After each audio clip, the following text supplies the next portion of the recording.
ప్రార్థన చేసుకుందాము. ప్రార్థన చేసుకుందాం.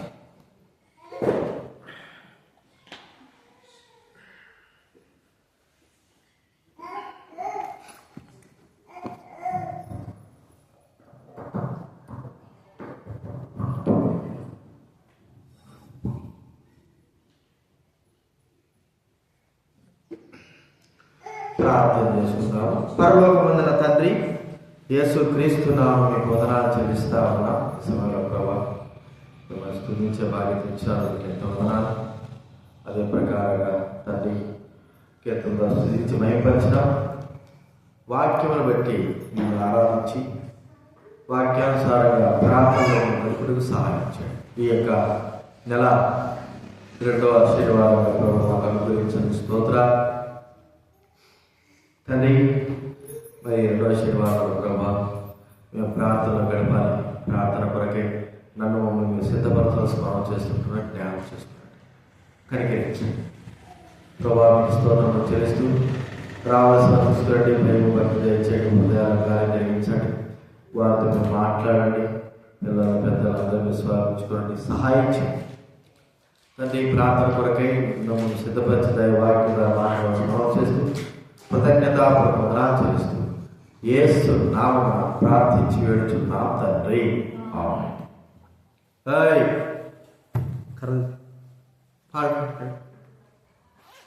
వెనక పోవాలి. కర్ర తెచ్చిన వాడు మాట్లాడాడు.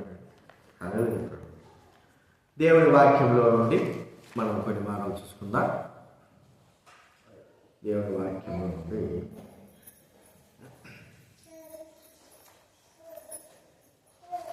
మార్కు రాసిన సువార్త, ఈరోజు ఉపవాస ప్రార్థన కొరకై మార్కు రాసిన సువార్త 7వ అధ్యాయము 37వ వచనం మనం అందరూ కూడా కలిసి చదువుకుందాం.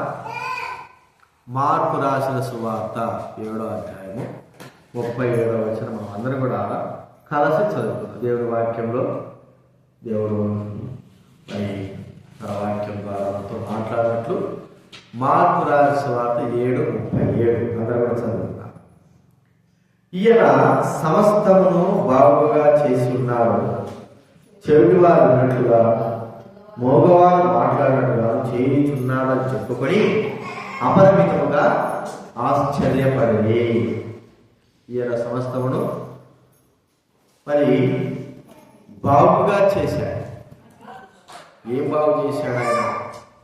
ప్రభువైన దేవుడు సమస్తాన్ని అంతటిని కూడా బాగుపరిచిన వాడు అని మనం చూస్తాం.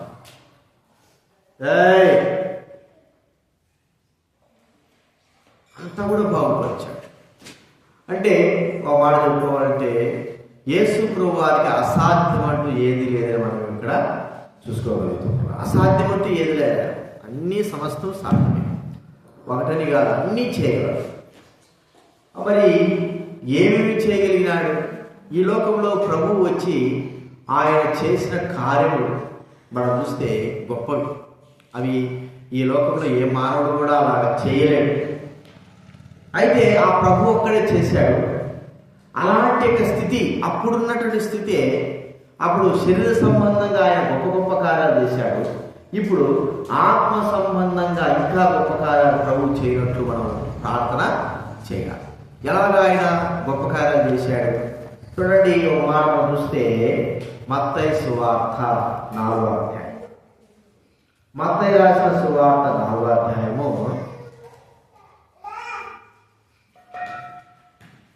16వ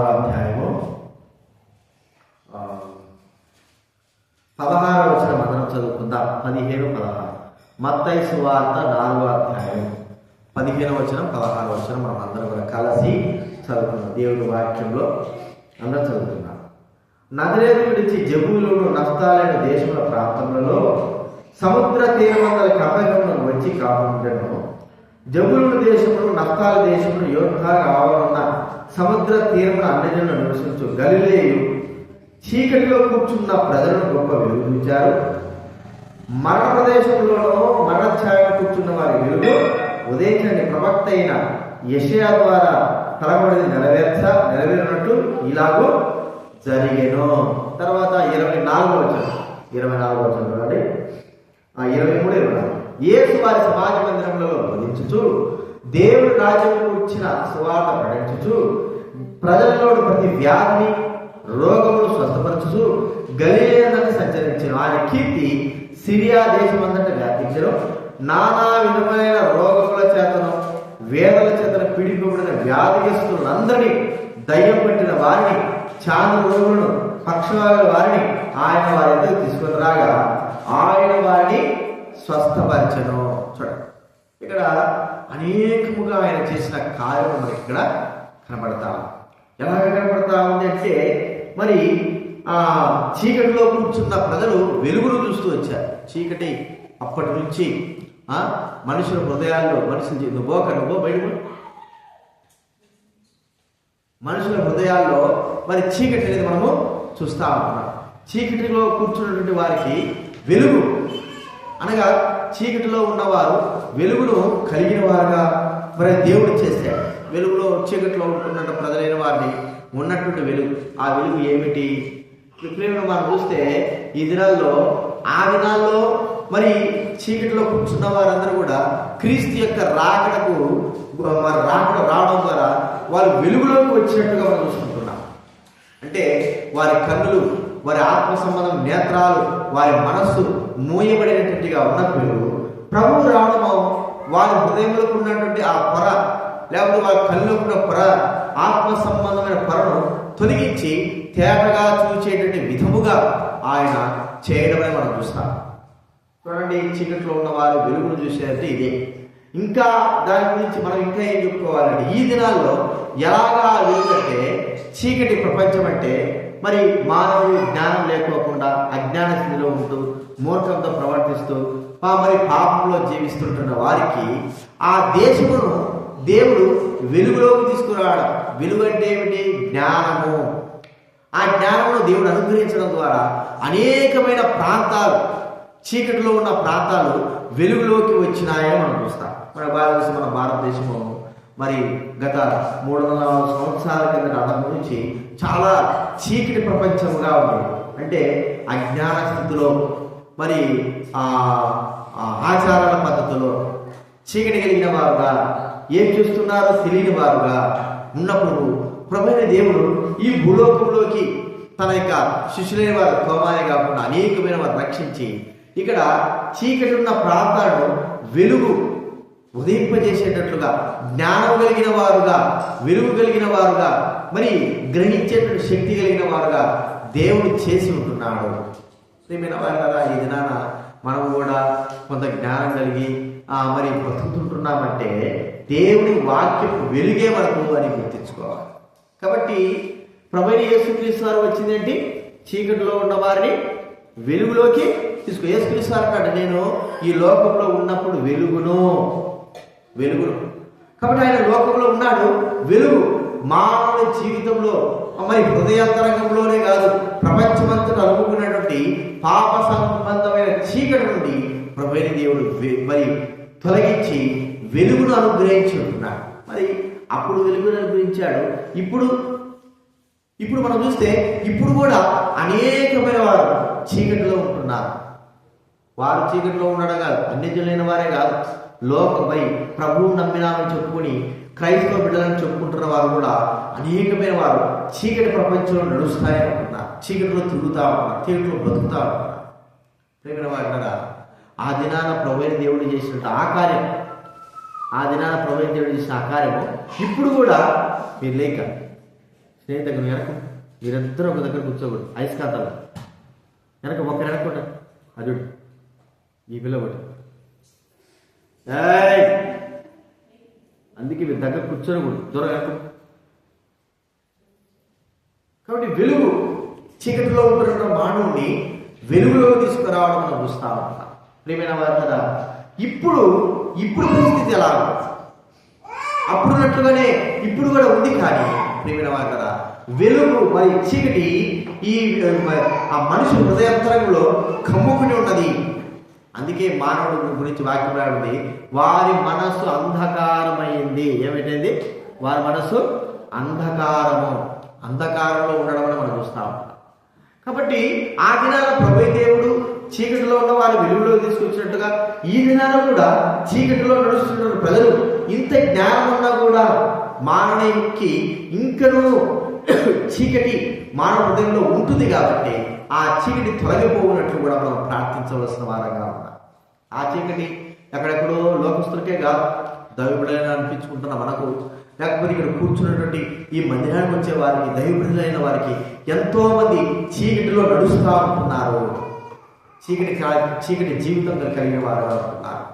కాబట్టి వారి హృదయాల్లోకి ప్రభు యొక్క మరి ఆ వెలుగు ఉదయించినట్టు ప్రార్థించాలి. చూడండి, కొండల్లో మనం చూస్తే ఎప్పుడైతే సూర్యుడు ఉదయిస్తాడో కొండంతా కూడా లోపల లోయంతా చీకటిగా ఉంటుంది. లోపలంతా చీకటిగా ఉన్నప్పుడు కొండలో మరి ఆ సముద్రం పైనుంచి ఎప్పుడైతే సూర్యుడు ఉదయిస్తూ వస్తుంటాడో వెంటనే కొండల్లో లోయలో ఉన్నటువంటి ఆ చీకటి ప్రపంచం అంతా కూడా మరి వెలుగుగా చేయబడినట్లుగా ఉదయించే సూర్యుడుగా ప్రమైన దేవుడు ఉంటున్నాడు. ఆయన ప్రతి ఒక్కరి హృదయాల్లో ఉదయించాలంటే వారందరి హృదయాలు వెలుగుమయంగా ఉన్నట్లు మనం ప్రార్థించాలా. కాబట్టి చీకటిలో ఉన్న మానవుడు వెలుగులో తీసుకొచ్చాడు. ఆయన చేసిన గొప్ప గొప్ప కార్యాలు ఏమిటంటే చీకటిలో ఉన్నారు, ఆ దినాల్లో వెలుగు తెచ్చారు. మరి ఇప్పుడు కూడా అలాగే ఉన్నారు, ఇప్పుడు కూడా అదే స్థితిలో ఉంటున్నారు. వారిని కూడా దేవుడు వెలుగులోకి తీసుకొచ్చినట్లు, వారి హృదయాలలో వెలుగును అనుగ్రహించినట్లు మనం ప్రార్థించవలసిన వారంగా ఉంటున్నాం. ఇది మొట్టమొదటి మనం చూస్తున్నాం. రెండవదిగా మనం చూస్తామంటే ఆయన చేసిన ఈయన సమస్తమును బాగుగా చేసినాడంటే చూడండి, రెండోది మనం చూస్తే మరణ ప్రదేశంలో మరణ ఛాయలో కూర్చున్న వారికి వెలుగు ఉంది. మరణ ప్రదేశాల్లో మరణ ఛాయలో కూర్చోన్నారు. ఎంతోమంది మరణాన్ని వెతుక్కుంటూ వెళ్ళేవారు ఉన్నారు. కొంతమంది మరణాన్ని భయపడుతున్నారు, కొంతమంది మరణాన్ని వెతుక్కుంటూ వెళ్తారు. నాకు మరణం కావాలా. మరి మరణ ఛాయలో కూర్చున్నావా? ఏమి మరణం ఇది? ఎలాంటి మరణం? మరి ఆ లోయ, పాతాళపు లోయకు మార్గంలో, ఆ ఛాయలో, ఆ ప్రాంతంలో వారు కూర్చోన్నారు, చీకటిలో కూర్చున్నారు. కానీ పక్కనే వాళ్ళకు మరి ఆయన మరణము ఉంది, లోయలాంటిదనే అర్థం కాని పరిస్థితుల్లో కూర్చోంటున్నారు. చాలా మంది ఒక మాట చూస్తూ ఉంటే పాపం వలన, అపరాధం వలన మానవులు ఏమైపోయారంటే చచ్చిన వారుగా ఉంటున్నారు. ప్రియమైన వారు కదా, ఆ దినాన ఆయన ప్రభునేశ్వరు ఎంతో మంది చనిపోయిన వారు లేపాడు. మరి ఆ యొక్క విధవరాల కుమారులు లేపాడు, యాయిరు, మరి ఆయన సదాధిపతి కుమారులు లేపాడు. ఇంకా మరి లాగులు 4 రోజులు చనిపోయిన లాగులు లేపాడు. ఎంతో మందిని ఆయన చచ్చిపోయిన వారిని లేపినాడు భౌతిక సంబంధంగా. ఇప్పుడైతే ఆత్మ సంబంధంగా అనేకమైన వారు ఏమైనారు? పాపముల చేత, అపరాధముల చేత చచ్చినటువంటి స్థితిలో ఉంటున్నారు. వారు బ్రతకాలి. భౌతిక సంబంధమైన వారు బతికిన దానికంటేనూ ఆత్మ సంబంధంగా చనిపోయిన వారు బ్రతకడము చాలా గొప్ప సంగతి. భౌతిక సంబంధంగా చనిపోయిన వారికి ఏమవుతుంది? ఈ లోకంలో విడుదల అంటే శరీర సంబంధమైనటువంటి కష్టాలు, బాధలు అనేవి తీర్చబడతాయి. మరి ఆత్మ సంబంధమైన చచ్చిపోయిన వారికి వారి కష్టాలు కాదు కదా, వారి జీవితము, వారి ఆత్మ నిత్య నాశనానికి వెళ్తుంది. అలాంటి వారు అనేకమైన వారు ఉన్నారు. మన ప్రభు మందిరానికి వచ్చేవారు ఎంతమంది ఉన్నారు? ఎంతమంది మరణపు ఛాయలో, మరణ ప్రదేశంలో కూర్చొని మరణపు స్థితి కలిగిన వారుగా కూర్చున్నారు. ప్రేమైన వారు కదా, వారందరూ కూడా బ్రతకడానికి కొరకై మనం వారికి జీవమును మరి దేవుడు అనుగ్రహించడం మనం ప్రార్థించాలి. కాబట్టి గుర్తించుకుందాం. ఒక మాట చూడండి, సామెతలు చూడండి.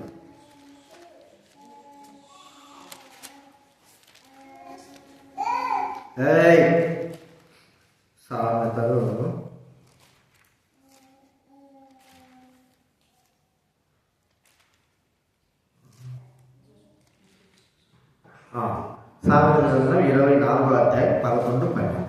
సామెతల గ్రంథం 24వ అధ్యాయం 11-12 నేను చదువుతానండి. సావులకై పట్టబడిన వారిని నీవు తప్పించుము, నాశనమునందు పడుటకు జోగుచున్న వారిని నీవు రక్షింపవా? ఈ సంగతి మాకు తెలియదు అనుకుని ఎడలా హృదయమును పరిశోధించేవాడు నీ మాటను గ్రహించును కదా. నిన్ను కనిపెట్టువాడుగా జరుగును కదా. నరులకు వారి వారి పనులు బట్టి ఆయన ప్రతికారం చేయను కదా. చావులకై పట్టబడిన వారిని ఏం చేయాలంటున్నాడు? తప్పించ. మనమే తప్పిస్తామా? మనం తప్పించడానికి వీలుంటుందా? మనం తప్పించగలమా? ఒకడు వ్యక్తి చచ్చిపోవడానికి పోతున్నాడు, మనకు తెలియదు. వాడు ఎందుకు పోతున్నాడు అంటే చనిపోవడానికి వెళ్తున్నాడు. కానీ వాడు వెళ్ళేది ప్రభువుకు మాత్రం తెలుసు. కాబట్టి వాడు ఏం చేయాలా? రక్షింపబడాలి, మానవసు పొందాలి, చావులో నుంచి బయటికి రావాలి. చావు అనేటువంటి దానిలో నుంచి వాడు బయటికి రావాలంటే ప్రార్థన చేయవలసిన వారంగా ఉంటున్నారు. ప్రియమైన వారులారా, ఎంతమందిని భౌతిక సంబంధంగా ప్రభు బ్రతికించినారు, ఆత్మ సంబంధంగా ఇంకెంతమంది చచ్చిన స్థితిలో ఉంటున్నారంటే అనేకమైన వారు ప్రభు ప్రార్థన చేయాలి. ప్రభువా, నువ్వు సమస్తం బాగు చేసినావు, భూలోక సంబంధంగా భౌతికమైన వారు చచ్చిన వారిని బ్రతికించినావు. అయితే ఆత్మలో కూడా చచ్చిపోయిన వారు ఉన్నారు, వారిని బ్రతికించు. మన కుటుంబస్తులే కానీ, బంధువులే కానీ, లోకస్తులే కానీ, ప్రియులైన వారు కానీ, స్నేహితులైన వారు కానీ ఎంతో మంది చచ్చిన స్థితిలో ఉంటున్నారు, వారిని కూడా బ్రతికించు ప్రభువా. భౌతిక సంబంధంగా చచ్చిపోయిన వారి కంటే ఆత్మ సంబంధంగా చచ్చిపోయిన వారి యొక్క విలువ చాలా గొప్పది. వారు బ్రతికింపబడాలి. భౌతికంగా చచ్చిపోయే వారి విషయమై కంటే వారు చనిపోవాలని కాదు, వారికంటేనూ ముఖ్యమైన విలువ ఏంటంటే ఆత్మీయంగా చచ్చిపోయిన వారి విలువ చాలా గొప్పది. వారు బ్రతకాలి. ఎంతమంది ఉన్నారు? మనకి ఎంతో మంది తెలుసు. మన కుటుంబస్తులు ఉన్నారు, మన నెలలైన వారు ఉన్నారు, మన బిడలైన వారు ఉన్నారు, ఎంతో మంది చెప్పలేనంత మంది ఉన్నారు. వాళ్ళందరూ కూడా శరీర సంబంధమైన మరణం కంటే ఆత్మ సంబంధమైన మరణంలో వారు దగ్గరగా ఉంటున్నారు. వారిని ఆ మరణం నుంచి విడిపించడానికి కొరకై మనం ప్రార్థించాలి.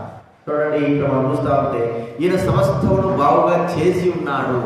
అంతా బాగా చేశాడు, అన్ని బాగా చేసేసాడు.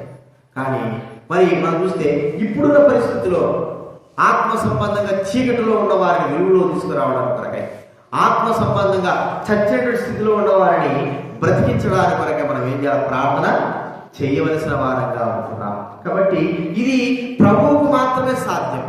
ఒక వ్యక్తి చీకటిలో ఉన్నవాడు వెలుగులోకి రావడం అంటే అది ప్రభువుకు మాత్రమే సాధ్యం. ఒక వ్యక్తి చచ్చిపోయినటువంటి వ్యక్తి మరి బ్రతకాలంటే అది ప్రభువుకు మాత్రమే సాధ్యం. అందుకే ఇంత గొప్ప కార్యం చేసాడు ఆ ప్రభువుకు మనం ప్రార్థించవలసిన వారంగా ఉంటున్నాం. అంత మాత్రమేనా? చూడండి, మనం చూస్తూ ఉంటే ఇక్కడ మత్తయి సువార్త 4వ అధ్యాయంలో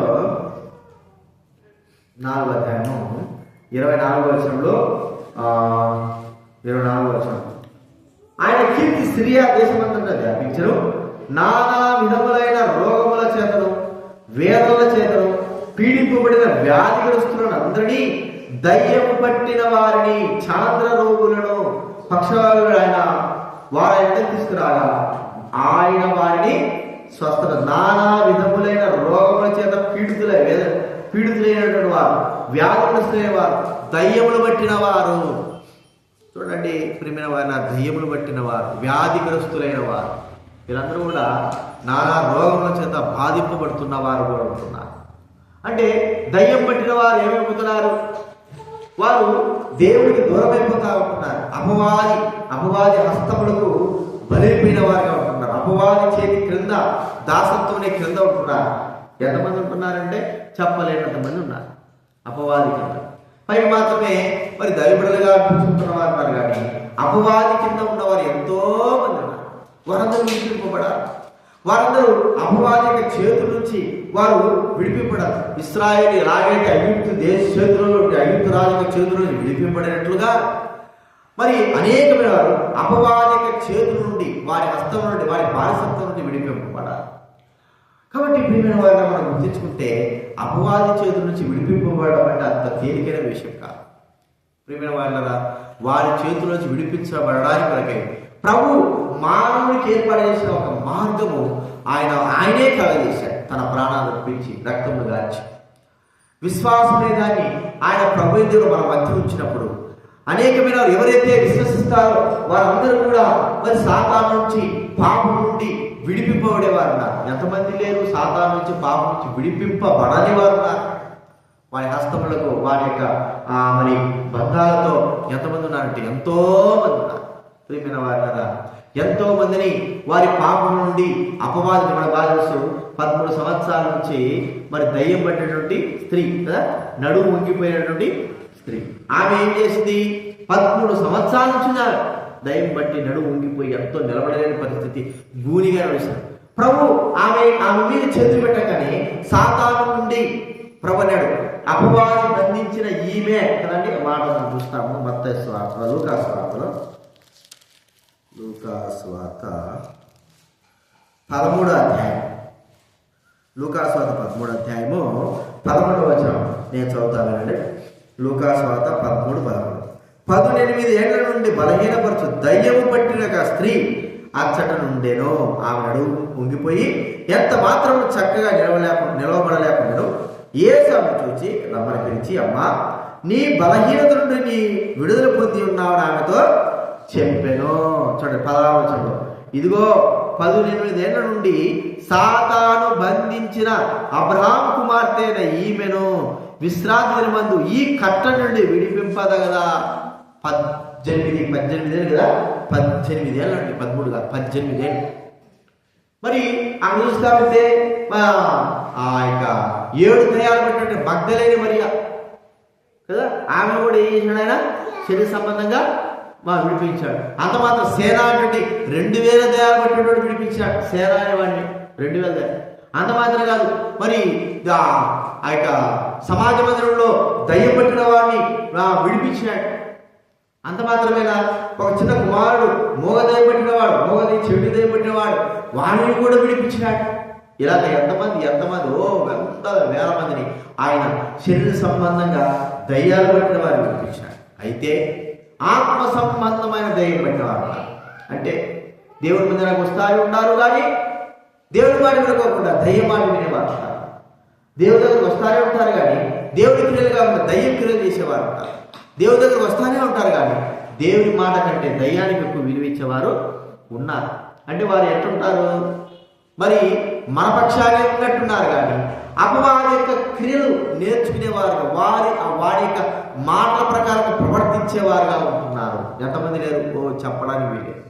ఎంతో మంది ప్రేమిన వాళ్ళరా అపవాది యొక్క అనుచరుడుగా అపవాది యొక్క క్రియలు అనుసరించేవారుగా ఉన్నారు. ఒకటి మాట కాకుండా ఇంకా సాతాను సమాజం అనేది ఉంది. సాతాను సమాజం ఇప్పుడు ముందే సాతాను సమాజం అంటే బెంగళూరులో, హైదరాబాద్లో ఉండదు లేదు, బెంగళూరులో మాత్రం సాతాను సమాజం. వాళ్ళు సాతాను సమాజం వేస్తారు, మళ్ళీ ఇట్ట కూడుకుంటారు. కైనా అయితే వెనక వాళ్ళ యొక్క సిలువ గుర్తు ఎట్టుంటుందంటే ఉల్టాగా వెనక్కి తిరిగి ఉంటారు. అర్థమైందా?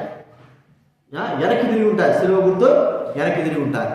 అది మరి ఆ సాతాను సమాజం. అక్కడ ఏం నేర్పిస్తారంటే పాపం ఎలాగ చేయాలా, పాపం ఇష్టమైతే చేసుకోవచ్చు, ఎలాగైనా చేసుకోవచ్చు, పాపం మన ఇష్టం. మరి సాతాను పాపం ఎంత చేస్తే అంత ఆయన మనల్ని ఆశీర్వదిస్తాడు అనేటువంటి సాధారణ సమాజం బెంగళూరులో కూడా ఉన్నాయి, పలు ప్రాంతాల్లో కూడా ఉన్నాయి. చీకటి ప్రపంచంలో జరుగుతున్న పరిస్థితి. వారందరినీ ఏం చేశాడు సాతాను చెప్పండి?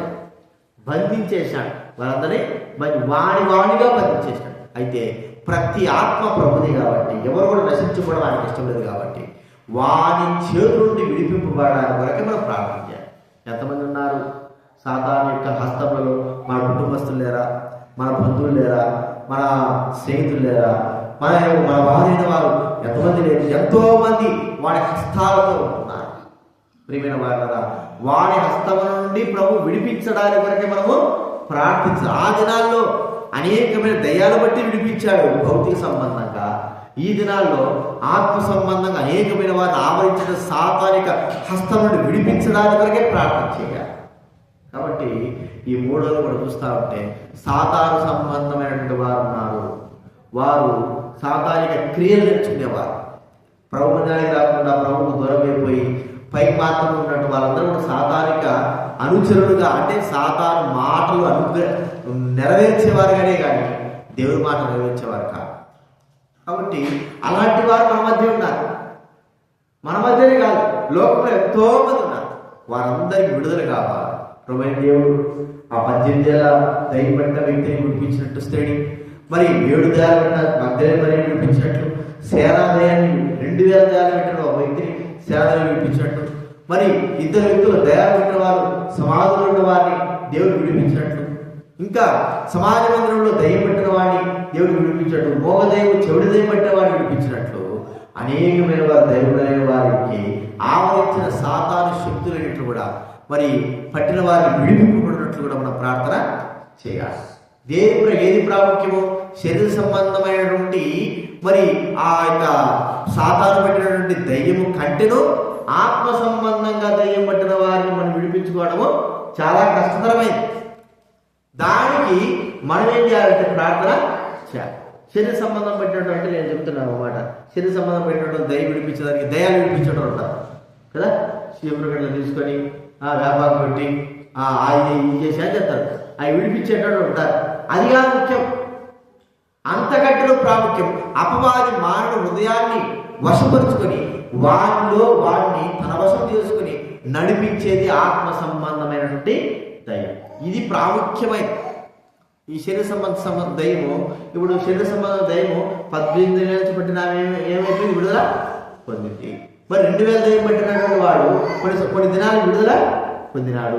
7 దినాలు పెట్టిన కొన్ని సంవత్సరాలు విడుదల పొందింది. మొత్తాన్ని మాత్రము భౌతిక సంబంధమైనటువంటి దయ్యాలు పట్టిన వారికి ఏమవుతుంది, విడుదల పొందుతాం. మరి ఆత్మ సంబంధం పెట్టిన దయ్యాలు పట్టిన వారికి ఆత్మ సంబంధం దయ్యం అంటే దేవునికి వ్యతిరేకంగా మరి సాతాను యొక్క సమాజంలో ఆ మాట ప్రకారంగా జీవించేటువంటి ఆత్మ సంబంధం దయ్యం పట్టిన వారు ఏం చేస్తారంటే దేవునికి విరోధంగా వేస్తూ ఉంటారు. దేవుడి వాక్యాన్ని జరగనీయరు, దేవుడి మందిరానికి రానియరు. వారు ఆ దయ్యం పట్టిన వారు. నేను అడుగుతున్నాను, మేము రాజపేటకు పోయినాం, మందిర వార్షికోత్సవం జరిగింది. ఉదయాన్నే స్వార్థ చేయాలనుకున్నాం. ముందు రోజే వచ్చేసినారు ఈ ఆర్ఎస్ఎస్ వాళ్ళు ముందు రోజు వచ్చి అక్కడ కార్లో పెడతాంటే ఎంత వచ్చారు తెలియదు. మరి మేము సువార్త చేయడానికి వీలేదు, మీరు మీటింగ్ వెళ్తారని చెప్పుకోండి, మీరు బయట సువార్త చేయడానికి వీలేదన్న. సరే అతను బాగా ఉంటారు, ఏం బుద్ధి ఉండదు. అది ఇది కూడా మంచిదే ఒక మాట. ఎందుకంటే ఆ ఆర్ఎస్ఎస్ వాళ్ళందరూ పిలిపించి నేను ఏం చేశానంటే శాలలు తప్పి బోబెట్టి పంపించాను. అందరూ పిలిపించాడు. ఒక 10 మంది 15 మంది ఆగిపించాడు. అందరూ బొడ్లు పెట్టుకున్నారు, వేసుకున్నారు, వచ్చినారు, ఫుల్గా బట్టలు లాగించినారు, పైన శాలలు పెట్టినారు, ఫోటోలు తీసుకున్నారు, పంపించారు. మంచిదే కాదు చెప్పలేదు. దేవుడు అయితే వాళ్ళందరినీ దేవుడు సాతాను ఏం చేశాడు, బంధించేశాడు. ఎట్ట బంధించేశాడు, వారు విడుదల పొందారు. ఒకవేళ ఇది కూడా మంచిది. ప్రభు వారి హృదయాల్లో దేవుడి ప్రేమ ఎలాంటిదని ఒక్కరిలోనే సరే గుర్తింపు వస్తుందని అనుకుంటున్నాడు. కాబట్టి ప్రియమైన వాళ్ళ సాతాను మనిషిని పట్టే, ఒకవేళ మనం చూస్తుంటే ఇస్కరియోతు యూదాను పట్టినట్లుగా సాతానుడు మనుషులు బట్టి నాశనంలోనికి మానవ నడిపిస్తా ఉంటున్నాడు. అలాంటి వ్యక్తులు మనం ఏం చేయాలి, ప్రార్థన చేయాలి. ఒకరా ఇద్దరా 100 మంది 1000 మంది దైవ సన్నిధికి వచ్చేవారు కూడా అపవాదిక అనుచరులుగా వారి మాట వినేవారుగా చాలా మంది ఉన్నారు. దేవుని మాట కంటే వారి మాటను ఎక్కువ వినిపించేవారు చాలా మంది ఉన్నారు. వారందరూ కూడా విడిపింపబడడానికి మన ప్రార్థన చేయాలి. ఇది మూడోది మనం చూస్తున్నాం. మొట్టమొదటి ఏం చూసినా చెప్పండి,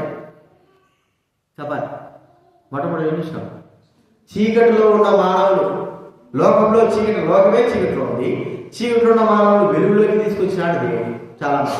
అయితే మరి లోకం చీకటి, ఆత్మ సంబంధమైన చీకటి, లోకం చీకటి కంటే ఆత్మ సంబంధ చీకటి చాలా మరి భయంకరమైనది. దాంట్లో నుంచి మానవుడు తీసుకురావు, అది ప్రభు వల్ల మాత్రమే అవుతుంది. మానవుడు హృదయం, లోకమంతా చీకటి అంటే ఆచారాలు, పద్ధతులు, అజ్ఞానం స్థితి కలిగిన అవన్నీ ఉన్నాయి. వాటిని తీసుకొచ్చడానికి ఇంకా సమయం పడతానే ఉంది. ఈ భూలోకం భారతదేశమే ఇంత సమయం పడితే సౌత్ ఆఫ్రికా ఆ ప్రాంతాలు ఎంత చీకటి కలిగిన ప్రపంచాలు, అవన్నీ కూడా అజ్ఞానంతో ఉంటున్నవారు. వాటిలో కూడా దేవుడు ఏం చేస్తున్నాడు, వెలుగులోకి తీసుకొస్తున్నాడు. అంతకంటే ప్రాముఖ్యం ఏంటంటే మనసు, మానవ యొక్క హృదయము, మనసు ఏమైపోయింది, చీకటిలో ఉంటా ఉందని మనం గుర్తిస్తుంటున్నా. చీకటిలో దాన్ని వెలుగులో తీసుకొచ్చినాడు ప్రభు. ఇప్పుడు అదే కార్యము చేయాలా. సంఘంలో ఎంతో మంది చీకటిలో ఉన్నారు, చీకటి ప్రపంచంలో ఉన్నారు. వారు పైకి బాగానే ఉంటున్నారు, కానీ వారి హృదయంతరంగా చీకటిలో ఉంది. ఆ హృదయంతరంగా వెలుగులోకి రావాలంటే ప్రభువే ఆ కార్యం చేయాలి. కాబట్టి ప్రభువుకు మనము ప్రార్థించాలి. రెండోది ఏం చూస్తూ వచ్చా చెప్పండి, రెండోది ఏం చూస్తాం, కనీసం కొత్త సంవత్సరం అన్న బుక్ పెట్టరా సార్ చెప్పు. రెండోది ఏం చూసాం, ఆశ లేదు, ఏమి లేదు, ఏదో వింటున్నాం కదా, బుక్ పెట్టినా రాయాలి కదా చెప్పు. రెండోది ఏం చూసినా, మరణ ప్రదేశంలో మరణ ఛాయలో కూర్చున్న వారికి వెలుగు ఉదయించి, అంటే మరణ ప్రదేశంలో కూర్చున్నవారు, మరణ ఛాయలో ఉంటున్నవారు, వారిని దేవుడు మరి బ్రతికించాడు. మన తెలిసి యేసుప్రభు జీవితకాలంలో అనేకమైన చచ్చిన వారిని ఆయన బ్రతికించాడు. భౌతిక సంబంధమైన చచ్చిన వారి కంటే ఆత్మ సంబంధంగా చచ్చిన వారు చాలా ప్రాముఖ్యమైన వారు అని మనం గుర్తించుకోవాలి. చచ్చేవారి కంటే, భౌతిక సంబంధంగా చచ్చిపోయే వారి కంటే ఆత్మ సంబంధంగా చచ్చిపోయేవారు చాలా ప్రాముఖ్యం. వారి కొరకే మనం ప్రార్థించాలి. ఆత్మ అంటే పైకి బతికే ఉంటున్నా, కానీ చచ్చిన స్థితిలో అంటే ఏ చలనం లేదు, ఆత్మీయ ఎలాంటి చలనం లేదు. ఎంతో మంది ఉన్నారు, ఎంతో మంది సంవత్సరాల తరబడి ప్రభు మందిరం వస్తుంటున్నారు, కానీ భౌతిక సంబంధంగా వారి జీవితంలో ఉంది, కానీ ఆత్మీయ వారు చచ్చినటువంటి స్థితి కలిగిన వారుగా ఉంటున్నారు. ప్రేమైన వారు, ఆ స్థితి చాలా ప్రమాదకరమైనది. ఆత్మ సంబంధమైనటువంటి మరణము చాలా ప్రమాదం. దానిని విడిపించాల మరణం ప్రభు.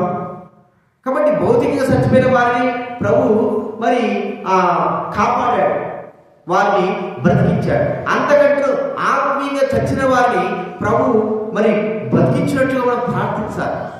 ఏది ప్రాముఖ్యమైందంటే ఆత్మ సంబంధంగా చచ్చిపోయే వారే చాలా ప్రాముఖ్యమైన విషయము కదా.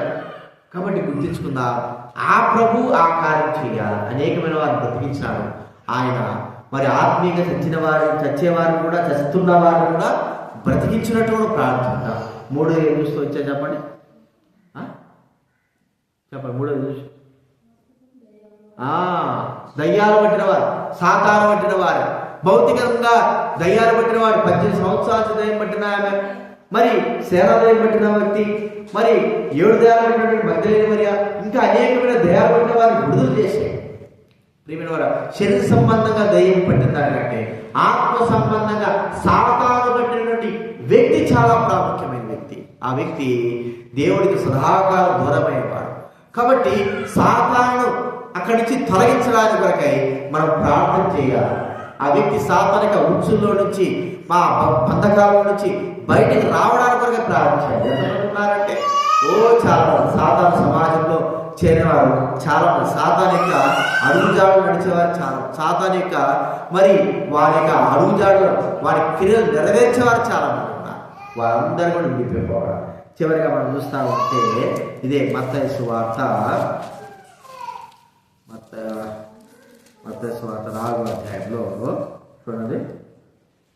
4వ అధ్యాయం 24వ వచనం. నానా విధములైన రోగముల చేత వేదన చేతను పీడింపబడిన వ్యాధిగ్రస్తులందరినీ, ఏమేమి వ్యాధులు ఉన్నాయి? రోగాలు, వ్యాధులు. ఇక్కడ మనం చూస్తుంటే కొన్ని వ్యాధులు ఉన్నాయి. ఆ వ్యాధులు చెప్పలేని వ్యాధులు కదండి. ఇంకా అంటే శరీర సంబంధంగా అవిటితనము కలిగిన వారు, వ్యాధి కలిగిన వారు. మనం చూసినాము మార్క్స్ వార్త 7వ అధ్యాయం చూస్తా ఉంటే, ఈయన సమస్తమును బాగుగా చేస్తున్నాడు. ఏమంటాడు? చెవిటివారు వినట్లుగాను, మూగవారు మాట్లాడుతుగాడు చేయించున్నాడు. చెవిటివారు వినట్లుగా అంటే అర్థం ఏంటి? అంటే రోగాలు. ఇది కూడా ఒక రోగం, ఒక అంగవైకల్యం. చెవిటితనం. మోగతనం అంటే అది కూడా ఒక అంగవైకల్యం. కుంటితనం అనేది కూడా ఒక అంగవైకల్యం. గుడ్డితనము ఒక అంగవైకల్యం. మోగతనము ఒక అంగవైకల్యం. అంటే అంగవైకల్యాలు కలిగిన మరి ఈ యొక్క శరీరాలు ఉన్నాయి, కానీ శరీరంలో అవయవాలు కానీ ఇవి అంగవైకల్యముతో ఉంటున్నాయి. వాటిని ఏం చేశాడు ప్రభు? చెవిటివాడు ఎవడైతే చెవిటోడు ఉన్నాడో వాడి చెవి దాగి వాడు ఏం చేశాడు? స్పష్టంగా వినపడేటట్టు చేశాడు. మోవాడు నాకు వాడి నాలుక దాగి ఏం చేశాడు? స్పష్టంగా మాట్లాడేటట్టు చేశాడు. గుడ్డివాడు నాడు వాడి కళ్ళు దాగినాడు, వాడు స్పష్టంగా చూసేటట్టు చేశాడు. కుంటివాడు నాడు వాడి కాళ్ళు స్వస్థపరిచాడు. కుంటి చేతులు చేయగలిగిన వాడు వాడి చేపట్టుకుని బాగు చేశాడు. అంటే ఏ రోగాలు, ఏ అంగవైకల్యాలన్నీ కూడా బాగు చేశాడు. మరి ఇప్పుడున్న పరిస్థితి అంగవైకల్యం ఎట్లాంటిది? ఆత్మ సంబంధమైన అంగవైకల్యం. అంటే ప్రౌఢులుగా ఉన్నారు, కానీ వాడు గుడ్డోడుగా ఉంటున్నాడు, వాడు కుంటోడుగా ఉన్నట్టున్నాడు, ఒకడు ఓస చేయగలిగిన ఉంటున్నాడు, ఒకడు శోకుడుగా ఉన్నట్టున్నాడు కదండి, ఒకడు మోగోడుగా ఉన్నట్టున్నాడు. ఆత్మ సంబంధంగా వీళ్ళు ఎలా ఉన్నారు? శోకుడు ఏం చేస్తాడు? దేవుడి వాక్యము వెళ్ళలేడు. గుడ్డోడు ఏం చేస్తాడు? దేవుడి కార్యములు చూడలేడు. మోగోడు ఏం చేస్తాడు? దేవుని యొక్క వాక్యం, దేవుని మాటలు, దేవుని ఆరాధించలేడు, ప్రార్థించలేడు, దేవుని మాటలు చెప్పలేడు. కుంటోడు ఎట్లా చేస్తాడు చెప్పండి? వాడు మరి ఆ పుట్టితనం అంటే వాడు అంగవైకల్యం, వాడు నడవలేకపోతాడు. దేవుడి కొరకై నడిచి శ్రద్ధ కలిగిన వాడుగా లేదు. మరి చేతులు ఒత్తి చేయగలిగిన వాడు, చేతులు బలహీన కలిగిన వాడు, ఏ పని శాత కాని వాడు కదా. ఆత్మ సంబంధంగా ఎట్లున్నారు ప్రజలు చెప్పాలి. కొందరు గుడ్డోళ్ళలాగా ఉన్నారు, కొందరు చెవిటోళ్ళలాగా ఉన్నారు, కొందరు మోగోళ్ళలాగా ఉన్నారు, కొందరు మరి కుంటోళ్ళలాగా ఉన్నారు, కొందరు ఊత చేయని చేతుల్ని కూడా పనిచేయనటువంటి వారుగా ఉన్నారు. అంటే ఇవన్నీ ఎవరికి? ఆత్మ సంబంధమైన వారికి కలిగినటువంటి ఆత్మ సంబంధమైన అంగవైకల్యం. చాలా మంది చూస్తూ ఉంటాం, సంఘాలు ఎలా ఉంటారంటే మోగవారు ఉంటారు, ఆరాధించరు, మరి ప్రార్థించరు, ఆరాధన చేయలేరు, వారి నోరు బాగుంటారు, బయట మాత్రం గట్టిగా మాట్లాడతారు, దేవుడు నమ్మినామని చెప్పుకుంటారు, కానీ వారు ఎంత మాత్రం దేవుని గురించి ప్రార్థన ఆరాధన చేయరు. మరి గుడ్డోళ్ళు ఉంటారు, వారు ఎలాంటి వారు గుడ్డోళ్ళు? దేవుడి కార్యాలు వారి జీవితంలో ఎన్ని జరుగుతుంటే చూసినా కూడా విశ్వాసం కలిగిన వారుగా ఉండరు. చూసినా కూడా చూడకుండా నమ్మాలి, అయితే చూసినా కూడా విశ్వాసం లేని వారు ఏమంటారు చెప్పండి? గుడ్డోడు. చూసినా కూడా నమ్మనటువంటి వాడిని ఏమంటారు? గుడ్డోడు అంటారు. మోగవాడు ఉన్నాడు అనుకోండి, మోగవాడు చెప్పినా కూడా ఏం పలకడం చెవిటోడు. దేవుడి వాక్యం ఎంత చెప్తున్నా కూడా వాడి చెవిటోడు సగం వదిలినట్టే వాడు. అంటే ఎట్లా పోతాయి సైతాలు వచ్చేది?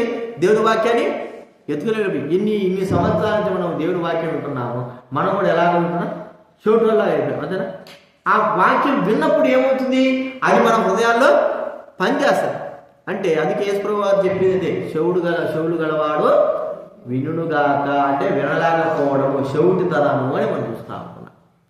కాబట్టి మరి కాళ్ళు ఉన్నాయి, కాళ్ళు దేవుడి కొరకై ఉపయోగించలేము. చూడండి, కాళ్ళతో మనము నడుస్తూ ప్రభు సన్నిధికి రావాలి. మరి మరి త్వరగా ప్రభు సన్నిధిలో ఉండడానికి కొరకై సిద్ధపడిన వారంగా ఉండాలి. దేవుడి కొరకై అనేకమైన గ్రామాల్లో లేకపోతే ఆయన కొరకై తిరిగి పరిచయం చేయవలసిన వారంగా ఉండాలి. కానీ దేవుడి కొరకై నడవలేని కాళ్ళు, దేవుడి కొరకై ఉపయోగపడే కాళ్ళు, దాన్ని ఏమంటారు చెప్పండి?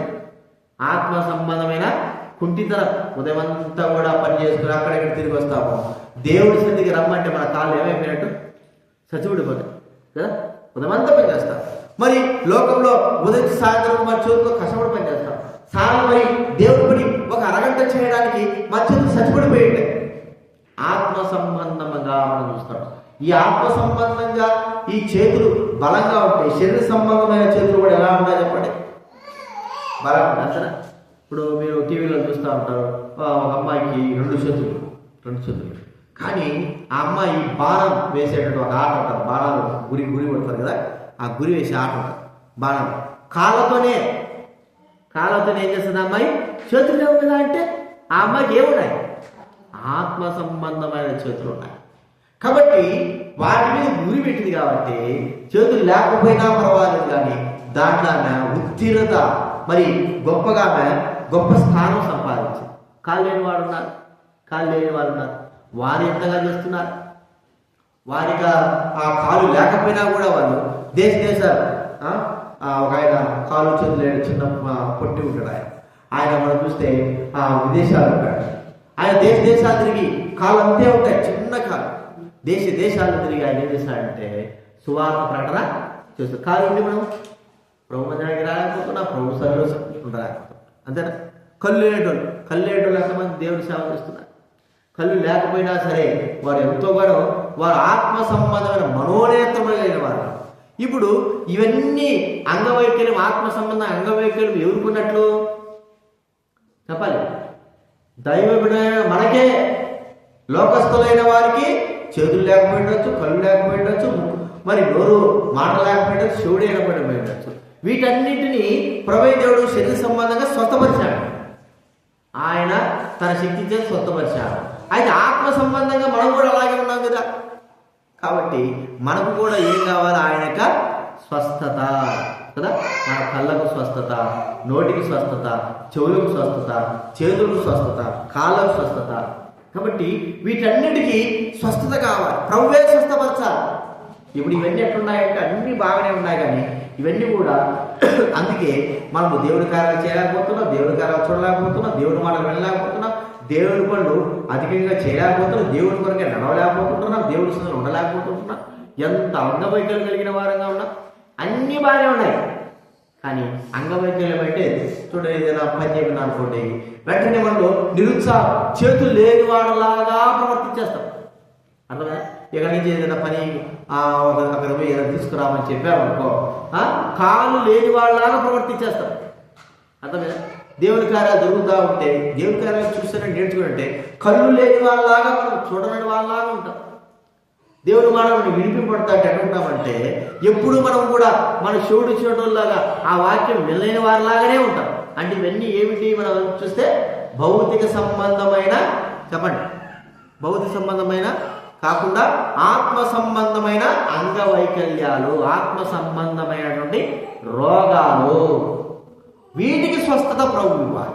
దాని కొరకు నాకు ప్రార్థించాను.